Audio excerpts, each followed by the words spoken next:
My next guest is an Irish comedian whose first book was entitled My Wife is Married to a Feckin' Egypt. Yes, I know women in the audience currently saying to themselves, that doesn't really narrow it down, Paddy.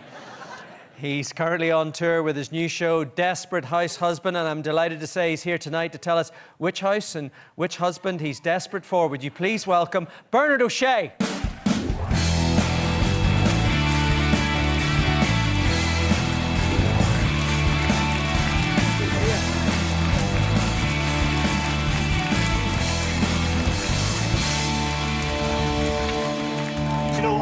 I was dreading that walk over, going, don't fall, don't fall, don't fall. It was good. I mean, you made it over, you've made an effort, you're looking good. Jesus, Paddy, the seats are tight.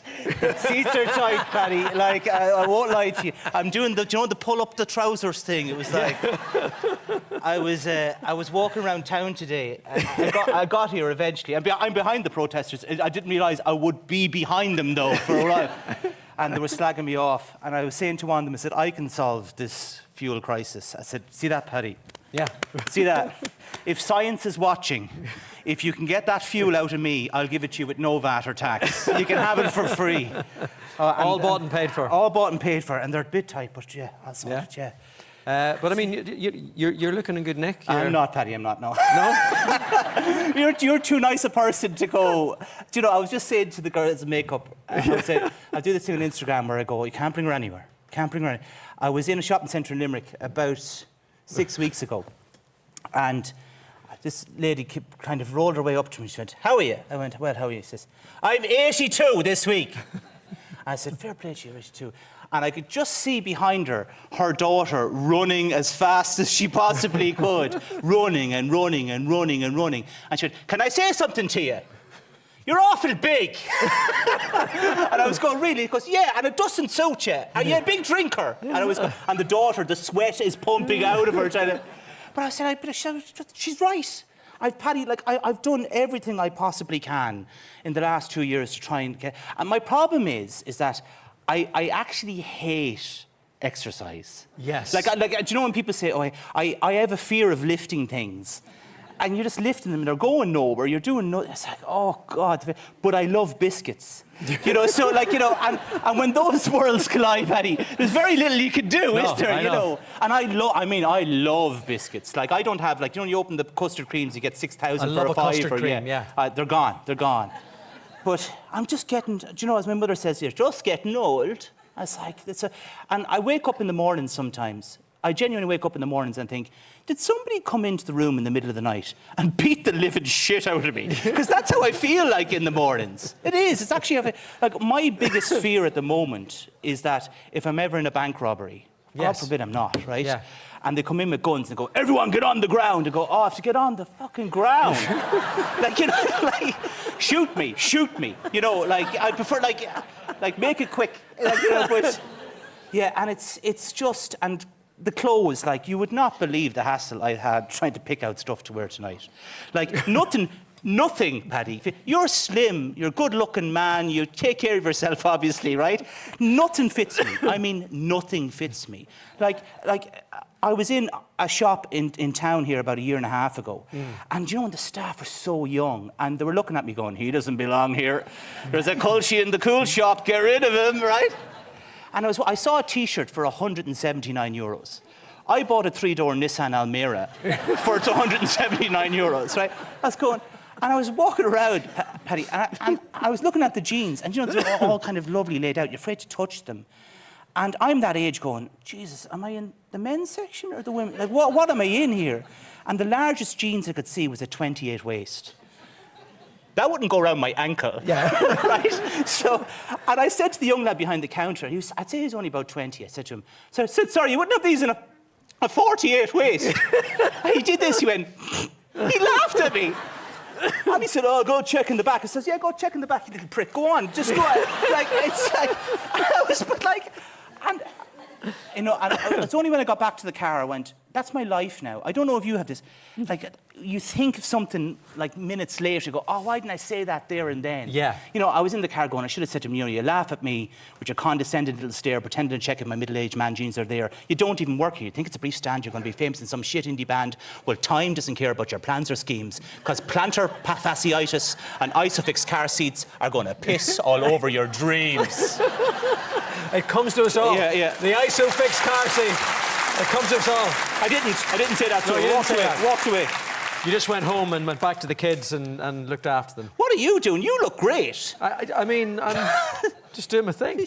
I mean, you're a hands-on dad. I mean, you know. But... Well, I kind of put chicken dippers in an air fryer like for the last 5 years, yeah. Because I stopped doing everything. I stopped doing stand-up, comedy, radio, television. Took 5 years out. During COVID, did that move down the country. Went living in Limerick now, in beautiful village, Castleconnell, and with the kids. And yeah, just been putting chicken dippers in air fryers and, you know, having mini nervous breakdowns trying to get them out in the morning. And and every time I say in my house, my wife goes, really? Yeah. She, like, you know, it's... How does she cope with...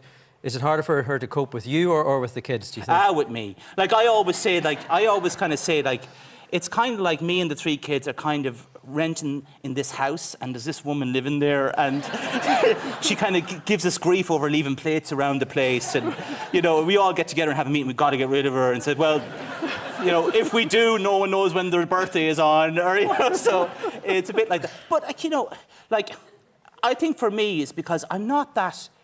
Like, when I was growing up, and I'd say for most people my age, you're petrified of your parents. Like, Yeah. you know, I don't really have that much... They kind of look at me even when I'm serious, they go, really? No. Like, but I found there's a massive difference, say, between boys and girls. That's the one thing I've known. Like, Jesus, you put a 12-year-old girl and a 12-year-old boy together, you're going, are you the same species? Like, when I pick my daughter up, first, she jumps into the car after school. Go, oh, how was school, Olivia? Oh, it was great. Do you know, I was doing geography today and we were doing Oxford Lakes and you said it wouldn't come up in geography, but it actually did. The teacher said we might come out in secondary school, but I don't know if I'll do it in secondary school. I don't know what exactly I want to be yet, but I'm going to think about it. I might have to say, and then we were doing Tin Whistle and Mammy said you forgot to pick me up and you did forget to pick me up even though you said you didn't forget. I only asked you how school was, right?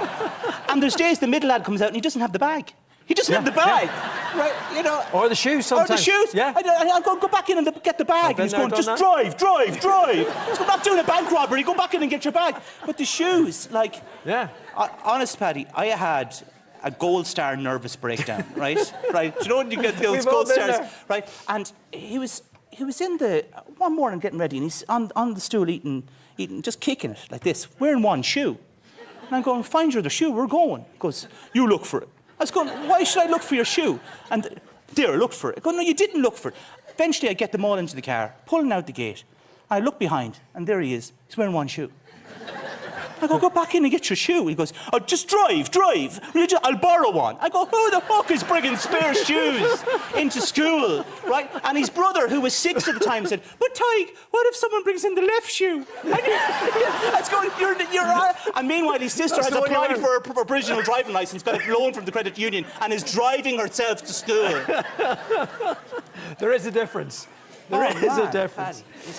We mentioned the book. We mentioned your first book.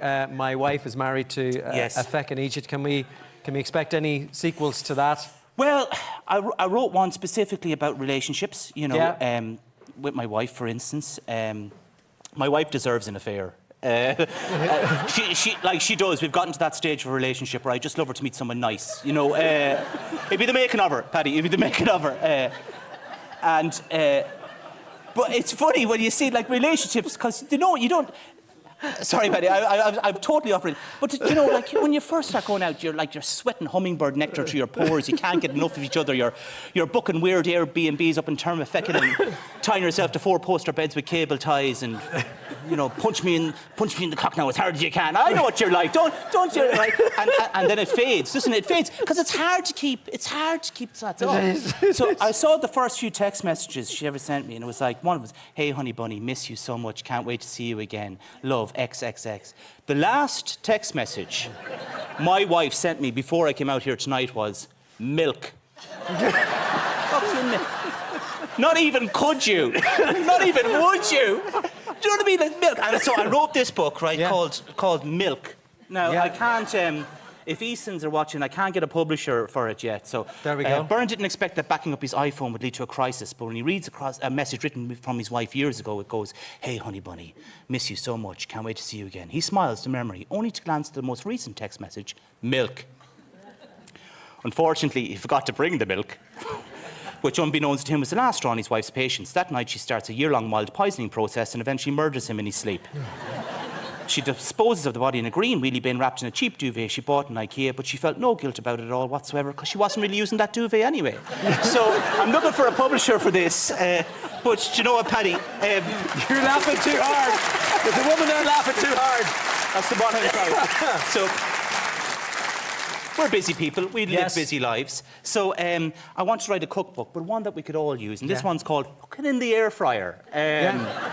100 delicious recipes if you're a bit of a lazy bollocks. So that's, again, can't get it. But Paddy, I wrote a parenting book, right? Yes. But I wanted to write a parenting book that we could all get some use out of. So, again, can't get a publisher for this one. It's called Real Irish Parenting Volume 1. Go now, because we're not stopping. Yeah. Things your parents said to you that you swore you would never, ever, ever say to your own children. Okay, so chapter 1. I swear to God, I'll stop this fucking car, we'll turn around and we'll all go home. Chapter 2. You're tired now. That's all that's wrong with you, you're tired. Chapter 3. Do you think we're made of money? This one. Chapter 4. Well, I have loads of jobs around here if you're bored. Chapter 6 was written about me, Paddy, growing up. We were all having a lovely time. Of course, you had to go and ruin it. Chapter 10. Oh, God, I had to get a psychotherapist to help me. Chapter 10. If any of you are triggered by this, by the way, I couldn't give a shit. But, Addo, Chapter 10, are you ready? Yeah. We'll see. We'll see. Me and Mammy were just bouncing on the bed to make sure it was working, and the last chapter was dedicated to my father. He's passed away now. Close that fucking door! So it's like... But, yeah.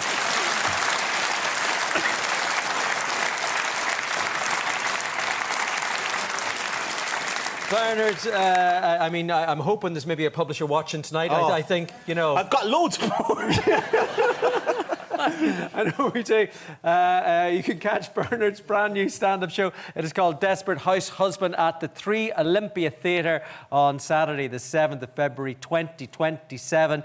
Tickets are on sale now. Give it up one more time, Bernard Shea. Thank you, Paddy. Thank you so much. Brilliant.